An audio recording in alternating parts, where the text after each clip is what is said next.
Hi అండి, అందరికీ ఇన్నియల్సల్ ఛానల్కి స్వాగతం. ఈరోజు క్యాబేజీ కోడిగుడ్డు పొరుటు చేసి చూపెడతాం మీకు. చిన్న క్యాబేజీ గుడ్లు ఒక 5-6 గుడ్లు వేసి పొరుటు చేసి చూపిస్తాం మీకు ఎలా చేయాలో. మా విధానంగా మేము చేసే విధానంగా మీకు చూపెడతా. ఉల్లిపాయలు 2 పచ్చిమిరపకాయలు ఈ క్యాబేజీ గుడ్లు వేసి పొరుటు చేసి చూపెడతాం మీకు. ఇప్పుడు ఇది చిన్న క్యాబేజీ సరిపోతుంది, గుడ్లల్లోకి బాగుంటది అనమాట. ఈ 5-6 గుడ్లల్లోకి చిన్న క్యాబేజీ తెచ్చుకున్నాము, సరిపోద్దని. ఈ క్యాబేజీ ఇష్టం ఉండదు కదా చాలా మందికి, పిల్లలకైనా పెద్దలకైనా. ఈ గుడ్లు వేస్తే ఇష్టంగా తింటారు అన్నమాట. ఈ గుడ్లు వేసి పొరుటు చేసి బ్రహ్మాండంగా ఉంటది. ఇంత సన్నగా కట్ చేసుకుని, ఇది ఈజీ పని అన్నమాట, తొందరగా అయిపోతుంది, టేస్టీగా ఉంటుంది, బాగుంటుంది అన్నమాట. తినేదానికి బాగుంటుంది, తొందరగా పని అవుతుంది. కేవలం క్యాబేజీ ఇష్టం లేని వాళ్ళకే ఇట్లా కోడిగుడ్డు పొరుటు చేసి చూపెడితే తింటారు, వేరే వాళ్ళైనా చేసుకొని చూపెడుతున్నాం అన్నమాట.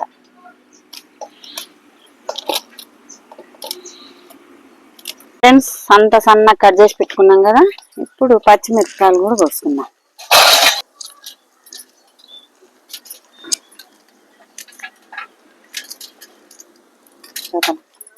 మేము చేసే విధానంగా మీరు కూడా చేసుకోండి, మా వీడియో చూడండి, మాకు సపోర్ట్ చేయండి. ఉల్లిపాయలు క్యాబేజీ వేసి కోడిగుడ్డు పొరుటు చేసుకున్నాం అనుకో, బ్రహ్మాండంగా ఉంటుంది. తినని వాళ్ళకి కూడా తినాలనిపించదు. చూడండి ఫ్రెండ్స్, పొయ్యి మంట వేసుకున్నాం కదా, ఇప్పుడు బాండిలు పెట్టుకొని ఈ పొరుటు చేసుకుందాం. ఇప్పుడు పొయ్యి మంట వేసుకున్నాం, బాండిలు బండి. రండి ఫ్రెండ్స్, ఇంకా పొయ్యి మంట వేసుకున్నాం కదా, బాండిలు పొయ్యి మీద పెట్టుకొని క్యాబేజీ కోడిగుడ్డు పొరుటు చేసుకుందాం కదా. ఇంకా నూనె వేసుకుందాం, సరిపోద్ది. ఒక 3 స్పూన్లు ఉంది నూనె, సరిపోద్ది.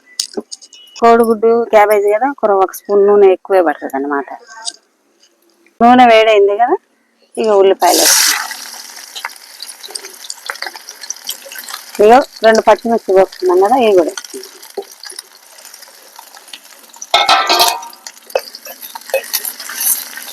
బాగా కలుపుకున్నాము. కొద్దిగా వేగిన తర్వాత క్యాబేజీ వేసుకుందాం. ఉల్లిపాయలు కొద్దిగా దోరగా వేగిన తర్వాత క్యాబేజీ వేసుకుందాం. కొద్దిగా కరివేపాకు వేసుకుందాం.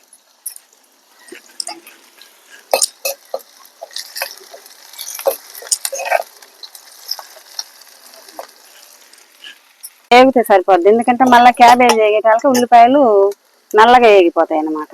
ఇప్పుడు వేసుకుంటే బాగుంటుంది. అంత శుభ్రంగా నీట్గా కడిగి పెట్టుకున్నాము, మళ్ళీ కడగలేదు అనుకుంటారేమో. ఇప్పుడు కలుపుకున్నాం, ఇట్లా బాగా కలిపి నూనెలోనే మగ్గిపోతుంది. దీంట్లో ఇంకా నీళ్ళు వేసేది అవసరం లేదనమాట. ఇట్లా ఇదిగో కొంచెం పసుపు వేసుకుందాం, సాల్ట్ కూడా వేసుకున్నాం కొంచెం. అంటే సాల్ట్ వేసి బాగా మగ్గిపోతుంది, తొందరగా కలుపుకున్నాం.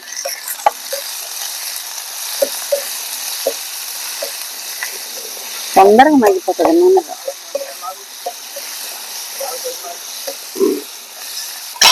బాగా కలుపుకొని ఒక 5 నిమిషాలు మూత పెట్టుకున్నాము,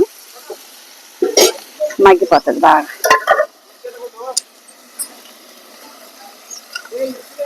ఒకసారి ఇప్పుడు చూడు, బాగా పండుగా నూనెలో వేగింది. ఇప్పుడు కారం అవి వేసుకున్నాం.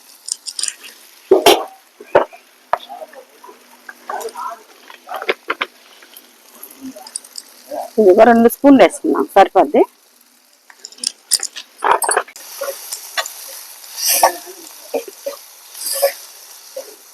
నూనెలో మగ్గితే కొద్దిగా అవుతుంది అన్నమాట.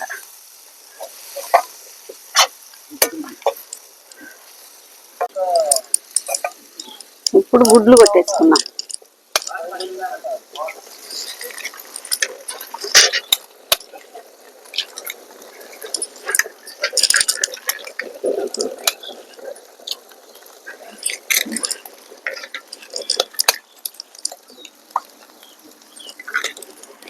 సరిపోతుంది.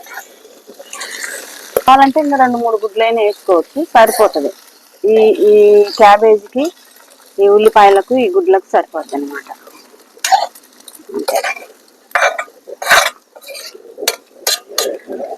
సింపుల్గా అయిపోతే టేస్ట్ ఉంటుంది ఫ్రెండ్స్. ఇంతే, బాగా ఇది మగ్గని చేసి తీసేసుకోవటమే. ఇట్లా బాగా కలుపుకొని బాగా మగ్గనిచ్చేసి ఇంకా దించేసుకోవటమే. గుద్దే కదా, అంతే ఫ్రెండ్స్. ఇంతే కోడిగుడ్డు క్యాబేజీ పొరుటు ఇంతే. ఇంకా దించేసుకున్నాం, మగ్గిపోయింది కదా, బాగా దించేసుకున్నాం.